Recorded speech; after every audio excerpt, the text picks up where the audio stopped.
Hello दोस्तों, मैं नरेंद्र गुप्ता आपका स्वागत करता हूं जावास्क्रिप्ट के इस अगले ट्यूटोरियल में। दोस्तों, इस वीडियो में हम लोग कंडीशनल स्टेटमेंट्स के बारे में पढ़ेंगे। तो दोस्तों चलिए वीडियो शुरू करते हैं। दोस्तों, कंडीशनल स्टेटमेंट्स मेजरली 4 तरीके के होते हैं। पहला इफ, दूसरा इफ एल्स, तीसरा इफ एल्स इफ और चौथा स्विच। दोस्तों, इन चारों स्टेटमेंट्स को हम लोग एक एक करके डिस्कस करते हैं। सबसे पहले इफ के बारे में जानते हैं। दोस्तों, इफ एक ऐसा कंडीशनल स्टेटमेंट है जो किसी भी दो चीजों को कंपेयर करता है और ट्रू या फॉल्स वैल्यू रिटर्न करता है। और अगर वैल्यू ट्रू आती है तो उसके अंदर का जो भी ब्लॉक या बॉडी होती है वो एग्जीक्यूट होती है। फॉर एग्जाम्पल, अगर हम यहाँ पे दो वेरिएबल ले लें, for x is equal to 5 और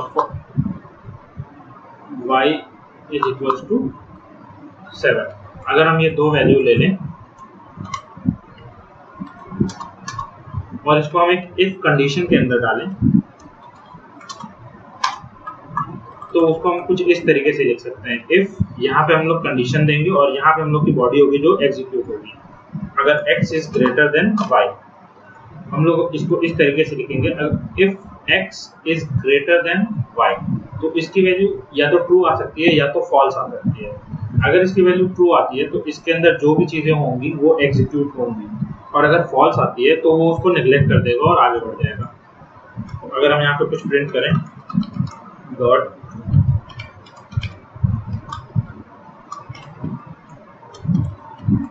और यहाँ पे हम लोग प्रिंट करें x इज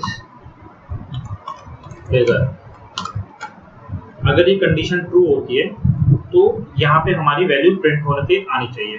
तो यहाँ पे रिफ्रेश करते हैं। दोस्तों देखिए, कुछ भी प्रिंट होके नहीं आ रहा है क्योंकि ये कंडीशन फॉल्स रिटर्न कर रहा है।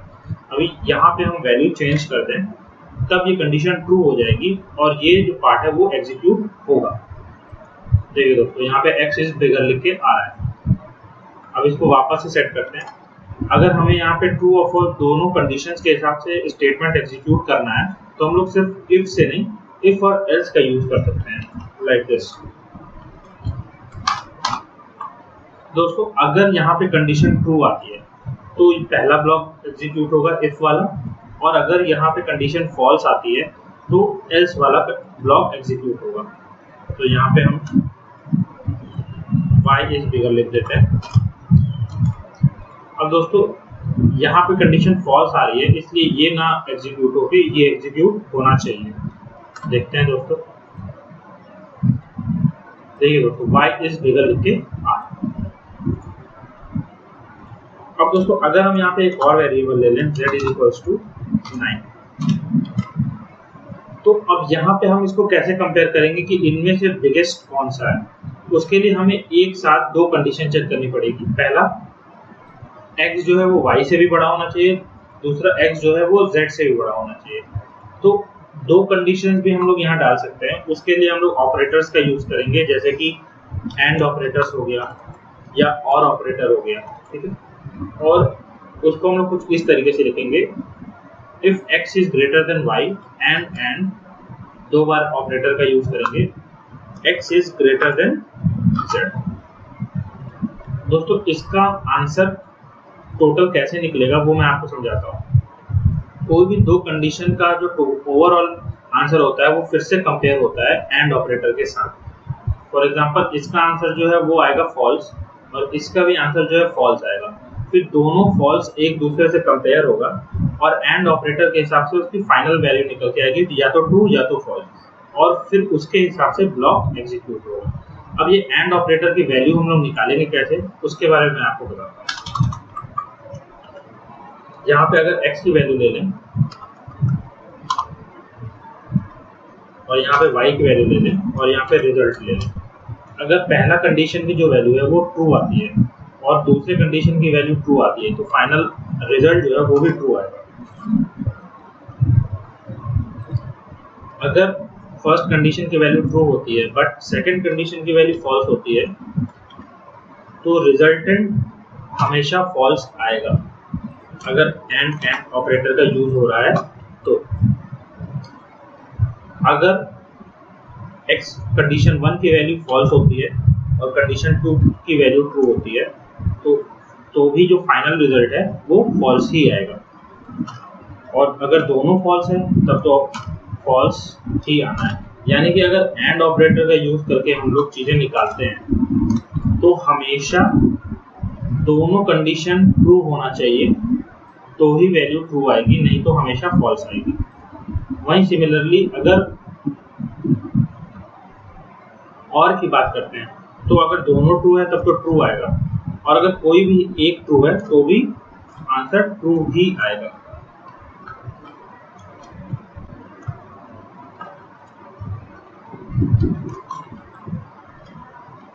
और अगर दोनों फॉल्स है तो ही फॉल्स आएगा। यानी कि दोनों में आपका अंतर यही है कि अगर और यूज होता है यहाँ पे अगर हम और यूज करते हैं तो कोई भी एक ट्रू होगा तो ये ओवरऑल ट्रू हो जाएगा। बट अगर एंड है तो ओवरऑल ट्रू होने के लिए एक एक इंडिविजुअल कंडीशंस भी ट्रू होनी चाहिए। तो दोस्तों उम्मीद है ये आपको समझ में आया होगा। इसको मैं कमेंट कर देता हूँ।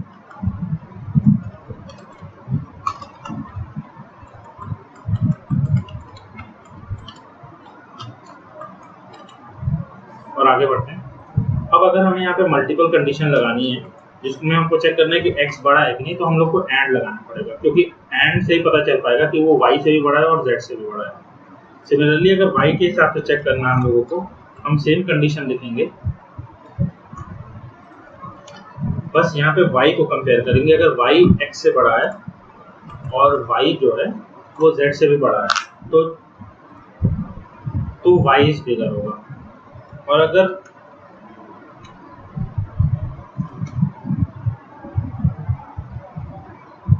अगर दोस्तों z x से भी बड़ा है और z जो है वो y से भी बड़ा है तो यहाँ पे z प्रिंट हो जाएगा। तो दोस्तों रन करते हैं और देखते हैं क्या आउटपुट आता है।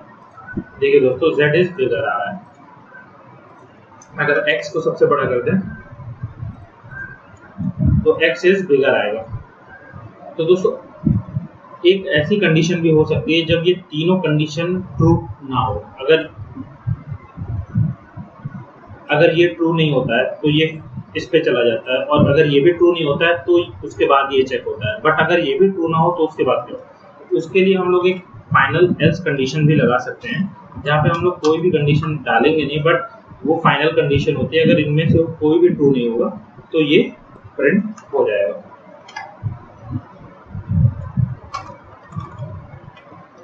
दोस्तों बट अभी हम लोग की कंडीशंस ऐसे हैं कि कोई भी एक तो ट्रू होगा ही होगा, इसीलिए यहाँ तक हम लोग रीच नहीं कर पाते हैं। तो दोस्तों इफ एल्स इफ लैडर में एक कंडीशन ये भी होती है, अगर ये ट्रू हो गया और ये एग्जीक्यूट हो गया तो उसके बाद नीचे की ये चीज़ें चेक नहीं होंगी, वो फाइनल आउटपुट यही मान लेगा और फिर कंपाइलर इस ब्रैकेट के आगे से कंपाइल करना शुरू करेगा। तो दोस्तों ये तो इफ और एल्स इफ लैडर की बात थी। एक और कंडीशनल स्टेटमेंट होती है, वो होता है स्विच। इसको मैं कमेंट करता हूँ और स्विच कंडीशंस के बारे में पढ़ते हैं। फॉर एग्जांपल दोस्तों अगर हम कोई एक नंबर इनपुट करें और उसके करस्पॉन्डिंग हमें डेट प्रिंट करानी हो, कि अगर 0 एंट्री आ रही है तो संडे प्रिंट हो, 1 आ रही है तो मंडे प्रिंट हो, इस तरीके से अगर हम लोग को कुछ करना है तो हम लोग स्विच स्टेटमेंट का यूज कर सकते हैं। For example where x is equal to, अगर मैं 3 ले लेता हूँ और 3 के करस्पॉन्डिंग अगर मुझे डेट प्रिंट करना है तो उसको हम लोग कुछ इस तरीके से लिखेंगे,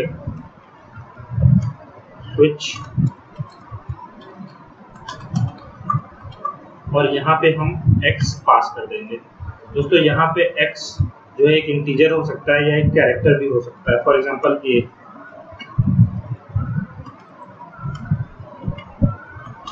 अभी के लिए फिलहाल हम लोग इंटीजर लेकर चल रहे हैं, और इसमें डिफरेंट केसेस बनते हैं, जैसे कि केस 0 और कोलन साइन लगता है यहाँ पे। तो इस कोलन के बाद जो भी चीज़ें आप लिखेंगे वो एग्जीक्यूट होगा। फॉर एग्जांपल यहाँ पे अगर हम डॉक्यूमेंट डॉट राइट